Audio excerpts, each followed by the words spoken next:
안녕하세요. 해외 주식 통해 점핑, 점퍼들을 위한 콘텐츠 5월입니다. 긴 설명 필요 없습니다. 지난주 2분기 실적 발표한 회사들이 무려 3,000개나 나왔는데요. 그 중에서도 미국 S&P 500이 가장 큰 비율을 차지하는 FAAMG 2분기 실적이 나왔습니다. 꼭 알아봐야겠죠? 페북부터 들어가겠습니다.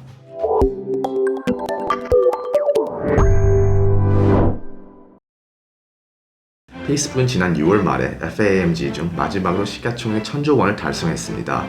하지만 페이스북은 FTC의 독점 금지 소송, 코로나 백신의 가짜뉴스 확산에 대한 바이든 행정부의 비판, 페이스북의 사용자 행동 추적 기능에 영향을 미치는 애플의 새로운 iOS 14.5 업데이트 등 많은 장애물들이 있었습니다. 그럼에도 페이스북은 괴물 같은 2분기 실적을 달성했습니다. 매출은 33조 4천억으로 전년 동기 대비 55.6% 증가해서 전문가 예상치인 32조를 뛰어넘었습니다. 코로나 바이러스가 심해지면서 디지털 광고에 대한 수요가 증가하여 페이스북은 광고당 가격을 47% 올릴 수 있었던 것입니다. 페이스북 수익의 대부분은 광고에서 온다고 보시면 되는데요.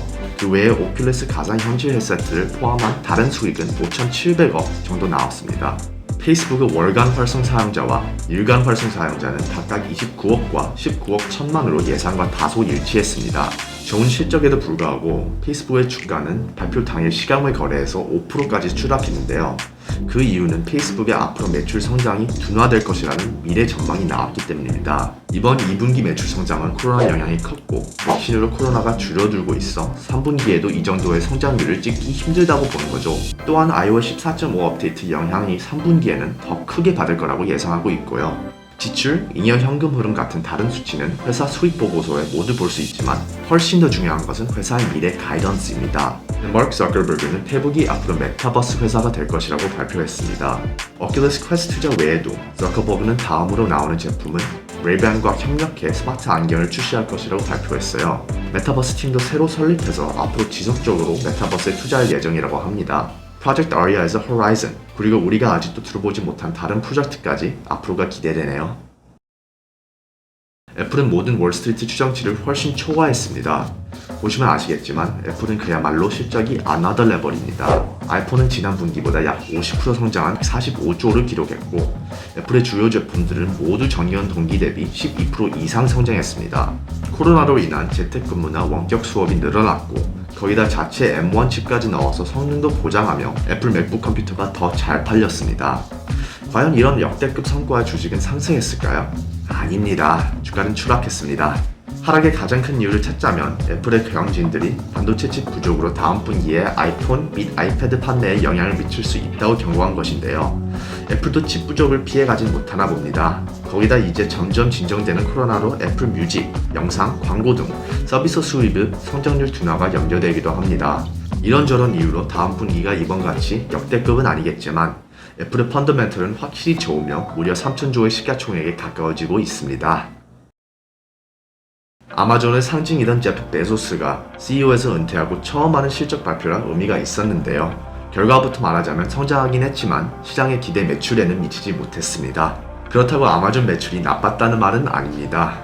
아마존 매출은 전년 대비 27% 증가한 약 130조였습니다. 2020년에는 코로나 때문에 2019년 대비 41%나 증가하는데요. 올해는 27% 증가라 실망한 것이죠. 하지만 클라우드 컴퓨팅, 구독 및 광고 사업이 굉장히 잘 됐어요. 아마존의 광고 및 기타 서비스 부분 매출은 전년 대비 87%나 증가했습니다. AWS는 2분기에 매출이 37%나 늘어난 금액인 17조를 찍었습니다. AWS는 현재 시장에서 1위를 하고 있는 클라우드 서비스 제공업체이며 앞으로 이런 서비스가 필요한 기업이 많아 계속 성장할 수 있을 것으로 보입니다. 현재 AWS는 여전히 전체 매출의 10에서 12%에 불과하지만 영업이익은 30%나 됩니다. 아마존은 전체 영업이익이 6에서 8%로 워낙 낮기 때문에 AWS가 성장하는 것은 아마존 주가에도 큰 도움이 될 것입니다. 다른 걱정들은 이번 분기에만 6만 4천 명을 추가로 고용해 전체 직원이 120만 명에 달하고 전자상거래 경쟁이 치열해지는데 코로나가 잠잠해지면서 소비자들이 오프라인 매장으로 돌아가고 있다는 점입니다. 이런 점들을 염두에 아마존은 다음 분기에선 매출이 하락할 것이라는 가이던스를 주며 실적은 주가가 추락했습니다. 하지만 아마존이 이번 분기에 좋은 실적 발표한 것도 사실이고 현재까지 꾸준히 성장해온 것도 사실입니다. 거기다 새로운 CEO 앤디 제시를 돋보이게 해주려고 다음 분기 예측을 낮게 잡아 실제 매출을 더 잘 나오게 하려고 한다네요. 그러니 너무 걱정하실 필요는 없어 보입니다. 마이크로소프트는 무난했습니다. 마이크로소프트는 사상 최고 분기별 매출을 냈으며 다음 분기 가이던스도 전년 동기 대비 21.3% 증가한 최대 50조 9천억으로 예상됩니다. 마이크로소프트는 Azure 클라우드 매출마저 전년 동기 대비 51% 성장해 기대치를 뛰어넘었죠. 이런 실적에도 회사 주가는 시간 외 거래에서 3%나 하락했는데요. 클라우드와 오피스 서비스가 선방하긴 했지만 글로벌 반도체 칩 부족이 발목을 잡았습니다. 장비를 만드는 업체들의 판매하는 윈도우 라이센스 수입이 3% 감소했으며 소비자 PC와 관련된 라이센스 매출은 작년 2분기보다 4% 감소했습니다. PC를 만드는 델과 HP 반도체 부족으로 최근 몇 달 동안 힘을 못 썼기 때문이죠.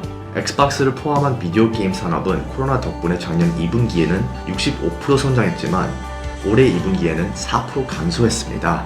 검색 광고 수익은 53% 성장했고 링크드인도 46%나 상승했습니다. 이처럼 광고와 관련된 마케팅 솔루션 산업은 97%나 상승했고 분기 매출은 1조 1,500억 이상이라고 합니다. 링크드인은 연간 수익은 11조 5천억 정도라고 하네요. 다른 주요 발표로는 음성 인식 회사 누안스 커뮤니케이션즈를 인수했다고 했고 윈도우즈 11을 도입한다고 했습니다. 칩 부족을 제외하면 PC 수요는 여전하다고 하네요. 클라우드 산업인 Azure이 얼마나 성장하는지는 지켜봐야겠지만 전반적으로 안정적인 비즈니스를 하고 있습니다.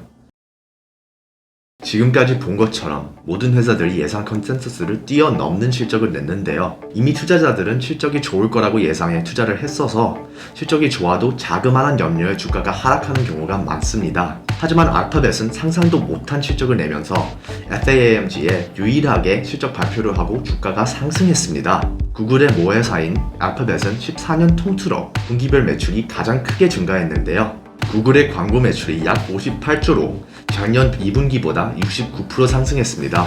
구글의 비즈니스 책임자인 필립 신들러는 소매업이 회사의 광고 성장에 가장 크게 기여했다고 말했습니다. 페이스북처럼 코로나 때문에 소매업들도 온라인 광고를 할 수밖에 없었던 거죠. 클라우드 산업도 54%나 성장했습니다. 1위인 아마존과 2위인 마이크로소프트 사이에 열심히 잘해주고 있나 봅니다. 코로나 델타 변이 다시 심해지고 있고 정부에서 빅테크 기업들을 규제하려고 하고 있지만요. 구글이 3분기 매출이 떨어져봐야 2분기와 얼마 차이가 안 날 걸로 예상하고 있습니다. 주린 여러분, 오늘은 시가총액 1,000조 원은 넘는 5대 기술주 FAAMG의 실적 발표를 알아봤는데요. 이번 분기만 아니라 이런 큰 회사들은 월스트리트에서 나오는 예상치를 웃돕니다. 수많은 개미들은 회사 실적 컨센서스 예상치보다 높은지 낮은지에 민감하게 반응한대요. 사실 이 예상치를 넘나 안 넘나 보다 앞으로 꾸준히 성장할 수 있을까 펀더멘털이 중요합니다.